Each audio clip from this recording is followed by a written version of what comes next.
गज़ल बशर नवाज। आवाज़ व पेशकश हसन बलोच।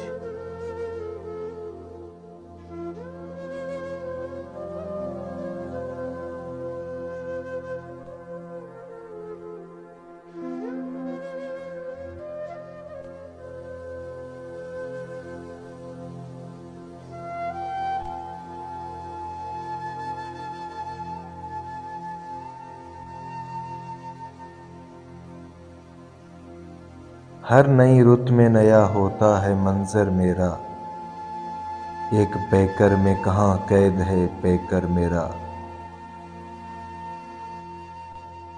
मैं कहाँ जाऊं कि पहचान सके कोई मुझे, अजनबी मान के चलता है मुझे घर मेरा।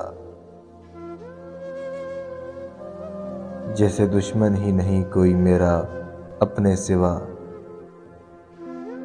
लौट आता है मेरी सिमत ही पत्थर मेरा। जो भी आता है वही दिल में समा जाता है, कितने दरियाओं का प्यासा है समंदर मेरा। तू वो महताब तकें राह उजाले तेरी, मैं वो सूरज के अंधेरा है मुकद्दर मेरा।